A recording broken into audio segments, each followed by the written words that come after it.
va soutenir yo de ouf. Ces warriors là. Oh lelo telemi pour nous ma bien bango. C'est-à-dire on va payer sa biso. On va payer sa cabiso et c'est belé trop. Pour que le retour tout ça là bango makamuni de sabo. Et puis avant on a déclaré en Oloba. Il faut savoir les Camerounais wapi et comme wapi bani nengeni pour avoir yo bakuma. Pour Manix il fallait payer un visa. Mais les Manix a l'obligation en musique. Na mon esika warrior mo s'attaquer na Manix. Na mon esika warriors mo attiré sur Manix. Pourquoi? Parce que Manix a se retiré dans le calme. Avant de Kimia a décidé d'avoir beaucoup plus de monde en politique que dans ma musique. Il faut voyez ceux qui vont s'attaquer. On appelle ça raison. Pour qu'on puisse en reprocher, bateau va finir à battre matin là-bas. Maintenant on explique parce que il y a des quoi. Oh et ça dit que un sous le loi va s'attaquer là.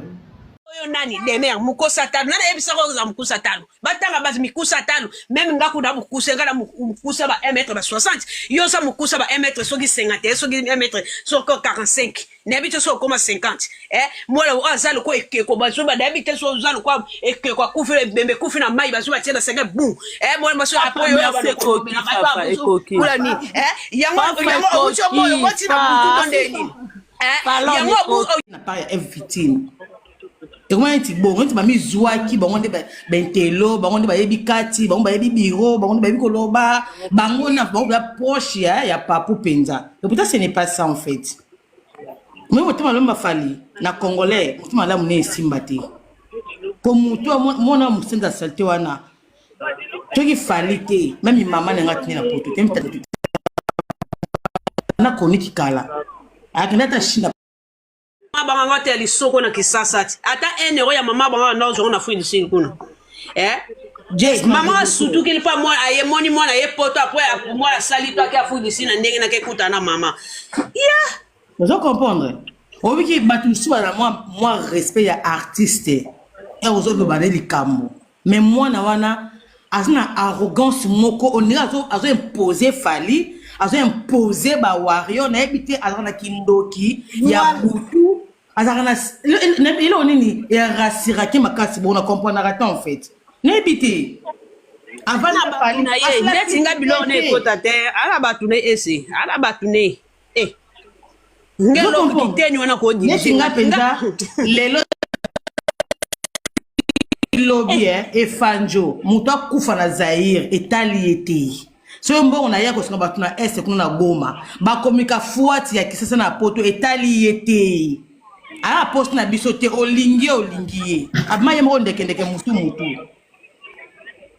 et bêtise et puis ce n'est pas la première fois que ne bon on a fallu ce n'est pas la première fois et comme il est trop et des mages n'est pas voir bazo banga ina et ça c'est quoi ça mutaza mo star makasi c'est non ngo banga kiteni wana ici et mettre zéro tabino mongo to lekina non ko banga ye ad marqué toi que na o salsa sin ngo bangi po ya benda botama mobali a part sirine mutebikise ya mabele fa il botelega mobali nango bangi ba warrior mutu basali po basala ko liana ye mwana koli na mbonga ba warrior na makangu ne mobali wa bana soki tata soki jet gato ya position ye bana de longola bana c'est bimi kaka tangu ya po mama na bango na changer mwana na koli na mbonga ba warrior mama wana c'est na ye bien na fingi mwana na fingi te c'est la fin du mois n'était pas s'il te plaît. Oza maman ko tika babiloko Gloria na fingi moi n'était. Te na lobi no clair papa longola mwana lobela maman to ba maman musique. Gloria pardon Gloria pour wana daza désolé pour na za désolé na koloba na so ko finga ayo fingi na lobi longola Gloria na figo po senga ni Gloria so tazinga munduki wana so yo finga pe la figo ma Gloria na live na mata na ba live c'est mais les cambo je ne peux pas m'en passer pour na loba. Lisa, premièrement, dans l'Obanayo, tu as vu que vous allez correct, vous allez sincère. mais il faut souffrir la décision au bas. Pourquoi? Tala kaka, tout ça la étude, fali tant wazala qui non fali. Batoto bazolo bao afungwa makate, akangela batu bapa, afungwa makate bona boye kuna moyo lekezate, fali wana zaka na respect na ye. Fali wana zaka na respect na ye. Biso nyoso to banda ko respecter, fali peut d'abord aza musicien mo afinga kate. To zaki ko respecter to mula fali aza kuna pe musicien international. Bon, mbibayo mona biro yo mona bon, to fungola moi porte ba to aloba to fungola jete ba fungoli je. Tant que to zalaka na moi manike na ken piano malgré ba mi bale ba zé ba to mi tout, mais za oketi na ba niveau auto koma lelo te. Manike c'est vrai akoki lelo alobi bo a changer mais au moins ya moi se ressaisir a zongi. Mais ba na ko pelisa moto o epela lelo te. Tala ka tant fali a fungola memi batu. Mbala mo babanzo pakole betide bandi na grâce temo kokoma ka batu akoma poto bandi makamba grâce temo ye grâce temo bimaka la fali e kozonga mata kita internet empela moto même concert mutu abeta ezipama likolo ya grâce temo ba audio bandi ko bima de gauche à droite tango bafungola ka porte te toyoka ba audio wana te toyoka ba makambo te tolobi te ke betide ezala te koka na ope kozata musu na CCC mais nia koyeba na te po cercle ezalaki fermé. Maintenant, cercle kofungwama ekomi grâce temo tolongwa na grâce temo toyokoyoka bamakambo ebandi kobima lelo eyokobima Manuela eyekobima Manuela ebandaki na ntango Manuela eyekobima ebandi na makambo aza mwasi ya défenseur elongwe défenseur mwasi Ediba Diata elongwe mwasi Ediba Diata audio ekobima na kombo afali na kati esili kuna koto guerre na boduga kuna ebazofinga na koto mata kitasala bo ozomona ke nyonso wana nana boduga zalaka wana depuis kala mais tangu guerre wana ekomata ozomona ke pakoli buzoba na bureau mobimba pakoli buzoba na bureau mobimba ekei ezongi bakombo ya bato ebandi kokota bakombo ya bato ebandi kokota omoni so likambo mabe salami bazwaka nanu règlement bazwaka na loi moko wana ba imposer pour na batu nyonso sima na ngonde ba bando skoko trier oyo tomoni ke malgré ça oumeli aza bien to garder otomoni aza bien to garder eza bato bakendaka na ba excès neto loba demeure akendaka na ba excès omona banzo loba bandi na alekisi mondelo peut-être à comprendre ce qui va faire ça qui est confiance à abuser à comment mon aloko a solaka na kinganya solaka na mutu boye a sûrement de na zabo ba côté la nga ba défendre nga na otikala ka mwana ndako or que zo ba teke ba excès sala nini tout excès nuit ba rosa nini ti ba kosanza yo nde yango zo mona makambo nyonso ekomi on ba tout faut ba payer le pot cassé neti ba Liza neti ba Aïdor le plus respectueux. Non, na mona ite sika manqué ni bureau ni nani. Donc ozomona déjà tant mutozo yo manqué bureau yebake ezala difficile pour président Mora Sepelana. Ezala difficile. Pour amona ka papa mukolo obangete c'est que lobby pe ko finga payer. Fan a changé kate. Ozomona ya pour fan a changé eza pas et moko ba eno musique obi en tout cas na ba ena nga fali to na baye na makambu boye mais nde to yeba ke fan aya ke pas musicien pour la relation personnelle te fan aya ke pas musicien pour la musique donc na sepelaka na musique na ye yango naza fan na ye mais siko so ekomika kolongwa na ndenga musique komo luka relation personnelle et ça la tout bien nayoka bato aloba ko fan baza permis au sala nyonso te fan a permis au sala nyonso te nete quand même ramba ba défenseur nde toyoka ina CC je ne sais pas si c'est vrai ou pas mais toyoka makamba ba défenseur awa azoke na lobby o bate atekaka diamba asala ka boy tiko wana eza lisuli sola fan te wana komi pona ko nuire artiste na yo wana komi ko luka ko nuire artiste na yo oza lisu fan te fan a changera te yo za fan olinga musicien mais ba fan mususu basilikeli olongwe te kozalaki no fan to yaki oluka makambo mosusu oyaki oluka makambo mosusu eloko mosusu eyekobelisa c'était quoi ntango avenir ya TikTok ntango TikTok eyekoya moto aza sikoyo na capacité na pouvoir ya kofungola live na ye ya koloba moto akokanga ye aza te yango ozomona ke kote oyo bafani bakomi koswana entre bango omona fan moko boye kuna koma soki nani yango warrior mosusu mpe kuna koma soki nani yango warrior babandi koswana entre bango mais soki kuna base déclaré baradicaux babandi koloba entre bango finalement ntango bafani bokomi daa koswana entre bino omoni ke deux ordres ekotaki artiste na mutema ne malamu ta musu boke concert abina dédicacer Céleste s'il te plaît longola ba radiko na buzobo pesa ba live te to sala kango te to ba fan o to soutenir na musika neti mama na musu loba na liboso ela ba biso o nga seka na moni mutu aloba bien pour na fali na ke pour na kolanda émission na moni mutu kuna zo loba contre bona ke pour na za fan donc c'est comme ça. Mais si vous avez que vous avez écouté qui mingi yango fallait nanu ba régulariser ba tchano ba loi o faut équiper et se faire respecter artiste c'est pas zonga na place na ye ba oyo ba kotika la malamu ba kozala kaka ba kozwa bino lisu ba zongi si bino otomona ba tso ba sa mabete mais franchement eloko la vérité de mère ba excès na ye eleki de mère ba excès na yo eleki vraiment ndelo oza libre de mère aza libre soka linga kenda kena ye muto okangi azati maliza na silisi. Maman, merci Céleste. Bonsoir. Bibi, mon cœur, mon bras, ma jambe. Mon cœur, mon bras, ma jambe. Bonsoir à tout le monde. De Panama. Bonsoir. Ami, bonsoir chérie. Bonsoir. Bon, vous allez m'excuser, ma voix est un peu enrouée parce que Naza a enrhumé. Mais je tenais vraiment à... Comment on dit ça? À intervenir par rapport à ce dossier. Vraiment. En fait, j'avais carrément zappé. Demeure, il faut à comprendre Eloko Moko. Tant bandaka ba live na ewana na internet. Abandaka loko la fille chrétienne Moko, elle reçoit les pasteurs, elle fait son bail quelque part là-bas dans un coin de la RDC. On s'occupait pas d'elle. C'est elle-même qui est Moko ami Yeli, pas ba warrior. Yé Moko ami Yeli et pas Fali Poupa.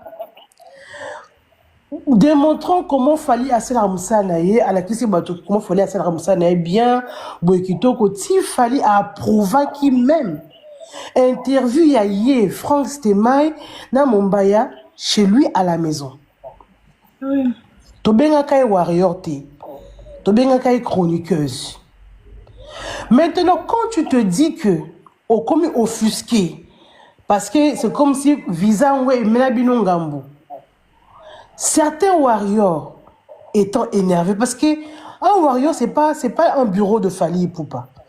J'ai l'impression que c'est là où toi tu confonds un peu. Au fait, tu veux faire croire que tu confonds, mais au fond de toi, tu connais la vérité, mais tu veux seulement faire l'intéressante. Je t'explique. Tu viens sur les réseaux sociaux, tu commences à parler de Fali Poupa. Tu montres les prouesses de Fali Poupa. Demeure. Tu bouffes l'argent des victimes. Demeure. Tu as le numéro privé de Fali Poupa. Demeure, rappelle-toi, quand tu es venu en France récemment, quand Fali a rencontré les journalistes, moi je veux m'arrêter, moi je te prends seulement cette carte-là. Quand Fali a reçu tous les journalistes au niveau du hall, qu'est-ce que Fali t'a dit? Demain, on balle n'a réclamé. Ce qui veut dire que Fali connaît ton nom. Demain, toutes les personnes qui te soutiennent, 99% sont des warriors. Oui. Les tantines là, les mamans là. Maintenant, quand tu viens faire genre, tu ignores les warriors. Certes, tu as été blessé par certains warriors qui étaient énervés à un moment, qui ont dit vous ne méritez même pas de venir ici. Nous, les warriors conscients, nous savons que vous avez été invités, Napoto, juste comme des invités, pas pour faire la promotion.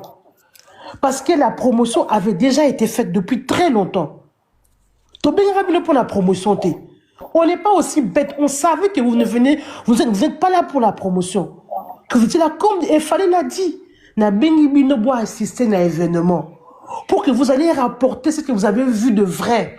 Sans mensonge. Et Fali a même dit, je ne vous retiens pas chez moi. Je ne vous retiens pas chez moi. Vous pouvez parler de X ou Y. Seulement, soyez dans la vérité. Ne venez pas mentir sur mon travail. Ne venez pas salir mon travail. Parlez de ferrés, des rissiers, de tout ce que vous voulez. Ce sont nos compatriotes. C'est la musique congolaise qui marche ainsi. Mais je ne veux pas de mensonges sur ma carrière. Pourquoi est-ce que tu étais là dans ce hall-là? Parce qu'on t'avait invité. Dis-moi le jour où Ferré ou Ouat t'a invité en Europe. Anyway, il n'y a pas eu de jour. On t'a jamais invité.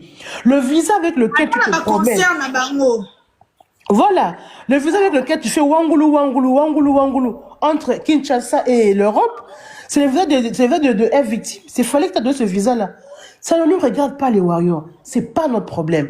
Demeure ce problème-là, tu en as parlé une fois en RDC, là où tu étais assise. Là où tu as posé ton popotin sur la chaise, tu as parlé des warriors. On a accepté, on t'a regardé, on t'a zappé. Tu viens ici en Europe, tu reprends encore le même sujet. Ouais, c'est comme même chose de Singana King au demeure. Nous, les warriors, conscients là, qui avons su que toi, tu étais venu en Europe juste pour participer. Plutôt, juste pour assister à l'événement. Pas pour faire la promotion. Nous, les warriors, qui acceptons que tu puisses parler de Y ou de Z, nous te demandons, hein, même les gens qui te soutiennent, ne dédicacent plus Charleston, ne dédicacent plus les pro-Fali, les mécènes Fali pour pas que nous connaissons dans le bas, que toi tu cites, ne mentionne plus. Il faut quitter. Ne prends plus leur argent. Demain, les warriors t'ont soutenu. Aucun warrior ne réclame l'argent, mais les warriors t'ont soutenu. Les warriors ont contribué, même avec 1 euro. Même avec 1 euro dans ta vie. C'est pas tous les warriors qui t'ont manqué de respect, mais quand tu parles, il y a un peu de retenue. Tu parles, tu ouvres la bouche, tu te mets à raconter, à balbutier n'importe quoi. Tu nous prends pour des fans à la con ou quoi. Donc le fait que nous, on se soit abonnés sur ta chaîne, qu'on te suive, demain, tu ne parles pas que de Fally Ipupa. Tu parles d'autres sujets de société, tu parles de Marcelo, mais on est là, on te suit. Est-ce que pour autant, pourtant, tu avais manqué de respect il y a longtemps? Demain, il y a une fois, tu avais manqué de respect à Nana Ketchup. On a fait bas la terre. On a rasé la table. Mais tu fais encore rebelote, tu reviens encore nous manquer de respect. Meuf, on veut plus de toi. Ah, Clonus en a raison. Baba copiera Noëlla m'a dit, oui. Mais oui, elle veut faire jouer la nouvelle Noëlla de 2024. Ok. Je préfère encore que Beverly, à Kenya gauche, je dirais le frère, revient un peu. Parce qu'au moins, Bev, il a la maturité de dire aux gens des choses de façon réfléchie, polie. Mais toi, tu dis avec arrogance et impolitesse. Tu crois qu'en parlant de façon arrogante et impolie, tu vas faire comprendre des choses. En fait, moi, ce que je te demande, moi, Warrior, je te demande, tu es une femme, tu as de gays tétons et tu as fait téter un enfant. Demain, zappe tous les mécènes Warrior qui donnent de l'argent. Prends ta chaîne YouTube là et enlève tout le monde. Reprends ta chaîne à 0. Sans les warriors. Demain, si tu es une femme, tu as 2 tétons, tu as 2 mamelons, que ton homme prend, il presse. Prends ta chaîne YouTube, enlève, efface tout le monde, enlève tous les abonnés. Maintenant, reprends à 0. Sans les warriors, on va voir où tu vas aller. Meuf, on t'a respecté. On t'a donné tous les éloges. On est resté dans toute ta chaîne, malgré tes dérapages, tu en es consciente demain. Et tu viens nous manquer comme ça, gentiment, joliment. Et puis même quand tu parles de Fally, tu parles de Fally avec légèreté. Avec légèreté, voilà. Maman. Avec légèreté. Visa en gros, on va visa en gros. Na on appelle ça en na Congo kuna. Na on appelle ça visa en gros. On a qui est pas belle, besoin visa. Même les portes qui te sont ouvertes là, au niveau de Brazzaville, là où tu allais rencontrer même la femme de Kiki Ngesu là. Mais c'est à cause d'un warrior que tu te pointais là-bas. Les warriors ont fait ce ton, à part Dieu, les warriors ont beaucoup contribué à ta vie. Donc s'il te plaît, sœur, un peu de respect. Nous déplorons les warriors qui s'acharnent pour dire que